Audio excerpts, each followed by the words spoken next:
So I got back from my trip yesterday. Finally, it was a long 2 weeks without being able to record anything. Like I've said in the John Jones video on TFB Stocks, I feel like, long trips, I can only do them when I'll become a millionaire. Because before that, I can't enjoy them as much because I just feel like I don't deserve them. You know what I mean? But that's not what I wanted to talk about. I landed yesterday in Montreal at around 4 p.m. I had to change my phone because I actually lost my phone. Well, I didn't lose my phone. My brother dropped my phone in the fucking ocean while we were taking pictures. So all my beautiful pictures from Italy got lost. But regardless, I had to go buy a new phone and then drive all the way back to where I live, which is like 45 minutes away from Montreal, to watch the fights, right? So when I arrived, I started watching the fights. I was mad jet lagged and I fell asleep. I actually fell asleep watching the Cody Garbrandt fight.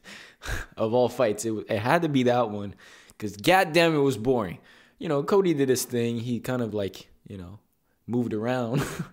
But yeah, it wasn't a very entertaining fight, but he got a win. So a win's a win, I guess. I actually woke up at 4 in the morning. I had to purchase a pay-per-view card for the first time ever because I didn't know where I could find, I know where to stream fights, but I don't know how to rewatch fights that already happened. You know what I mean? So I didn't want to take the risk of having to go through everything. So I just bought the pay-per-view. Hard $70, I'm not gonna lie. Yeah, the fight, $70 feels a little bit different. You expect something else, and I don't know if this pay-per-view was worth $70. I'm not gonna lie. Not because the performance wasn't good, but you expect some long drawn out fights, especially for the main events fight, but sometimes it just don't happen. It is what it is. That's what you get into when you pay pay-per-view fights because you don't know what's going to happen. And I actually texted my script maker. The first thing I said to him was, well, this was unsatisfying. And that sounds bad because it was an extremely beautiful performance from John Jones. But when these types of fights are promoted, especially the big heavyweight fights, the big rivalries, the big heated, battles between two of the best. That's what it is, right? The UFC and any fight companies, any smart fight companies and promotions, they promote the two top level fighters in a way that makes them seem like they're on the same level. They're both going to make this fight extremely intriguing in their own way. And when a fight like this happens, I kind of understand why Demetrius Johnson was under the radar for so long. Because greatness actually makes the fight less intriguing. When a fighter is too dominant, too great, it makes the fight less intriguing, less engaging, and less entertaining just overall. So I was kind of trying to question myself. Am I just disappointed because I wanted Gane to win? I really, truly wanted Gane to win. Or is it just the boredom of greatness? When you have a fighter the caliber of John Jones and Demetrius Johnson, who just dominated everyone, at one point you're you just want to see him crack, you know what I mean? And we've seen John Jones crack at times against fighters that weren't really, it was always a surprise. That first Alexander Gustafsson fight is he partied a week before, and in the rematch, he absolutely dominated him. And Dominic Reyes, it's because he was getting bored of the 205-pound division. I'm not saying those excuses are right, but when a fight like this happened, when a fight this big of a magnitude happened, and he's had others in his career, and he absolutely dominates in those fights, it makes those excuses actually make sense. Domination can sometimes be boring. That's exactly what it is.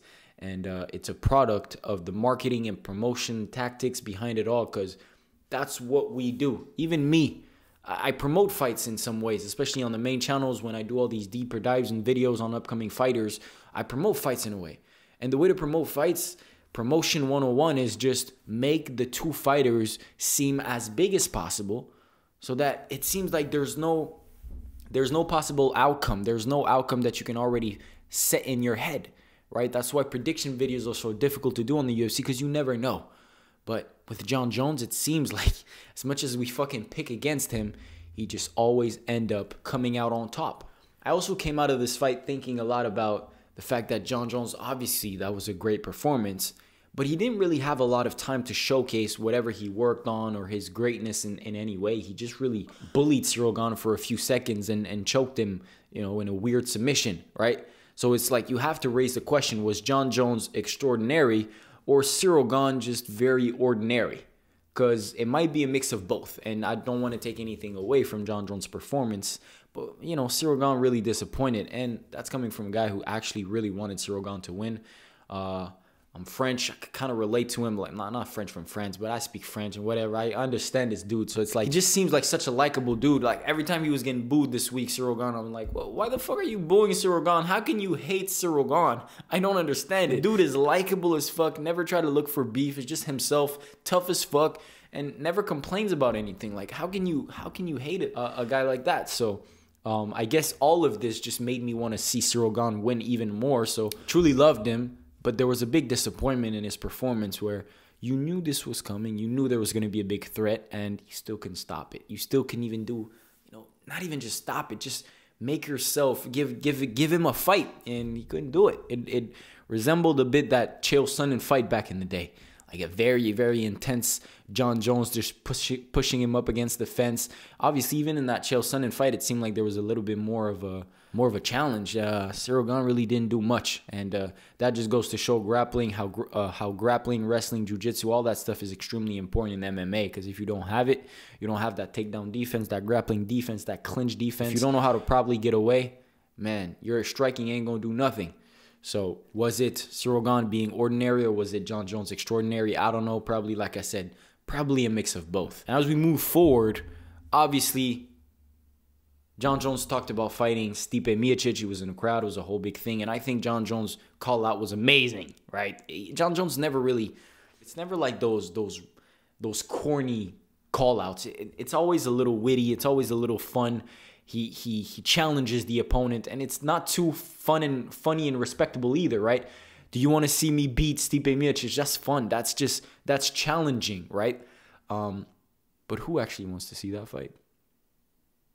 Not me. I don't know about you guys. Probably 5 years ago it would have been fun, but now, you know, Stipe is like 56 years old at this point. Does it actually make sense? He's coming off a horrible KO against Ngannou. He hasn't fought for like 2 years.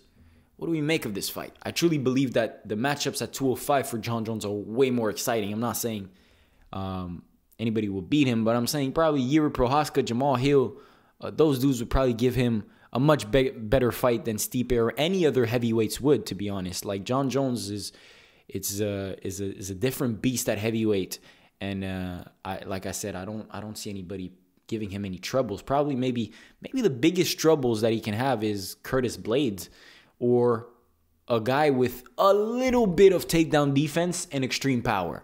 Like, if someone can actually just control him, get away from him a little bit. I don't know. We haven't seen Pavlovich grapple much, but you know, these other dudes like Rosenstruck or who else, Tom Aspinall, they don't have anything for Jon Jones. I just don't think so. Even that Stipe Miocic fight is probably the worst fight that could happen right now. But for both parties, it makes sense, right? Stipe is, like I said, he's probably pushing 59, but he has this fight coming up. He can make a lot of money, chance to regain the title, which probably is not going to happen.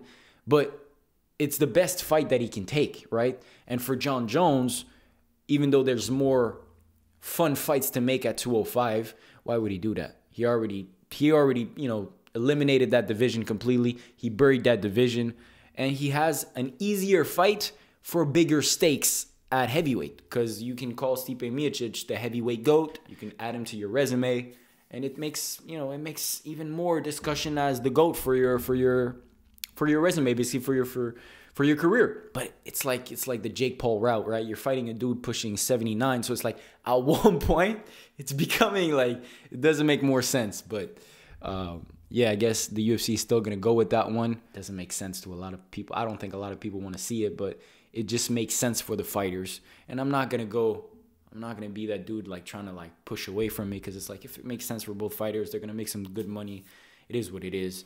And we'll still tune in to watch, because we're fucking crazy people. But unfortunately, I don't think Stipe has much of a chance. Like I said, 5 years ago it would have been a crazy different discussion, but now pushing 83, it's different. I think this fight truly makes it bitter. It makes it bitter that Francis Ngannou left, to be honest, because like I said, if Jon Jones even beats Stipe Miocic, Francis Ngannou can still tweet from his computer and be like, yeah, I destroyed this dude as well, and like, you know, I completely knocked him unconscious. So it's like Francis is the top G right now. I'm not gonna lie, and probably even bigger than it was before John Jones fought Ciryl Gane, right? The way John Jones manhandled Ciryl Gane, it just like makes you wonder what he can do with Francis Ngannou. I just do believe Ngannou has a better wrestling base. He's stronger, much stronger than Ciryl Gane, and the power is just an equalizer everywhere. So that fight just is the one fight, but ego and pride is in the way, and the UFC is a crazy big company. Dana White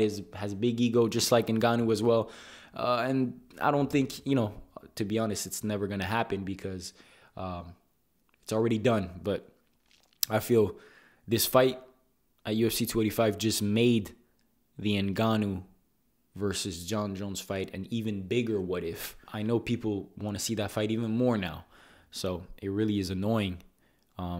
But all in all, it is what it is. It's going to be another what if story in the UFC's history because Francis Ngannou is fighting Jake Paul in his no, probably not.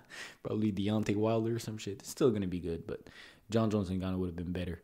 Alas, I feel the moral of the story is that John Jones, even though he's done horrible things in his career, he's made horrible decisions, he's shown lack of empathy and respect to his opponents, taking steroids, he's shown lack of commitment and hard work and respect to the game of martial arts. Even though he's done all these things and made his career more difficult than it is, he still made it look easy.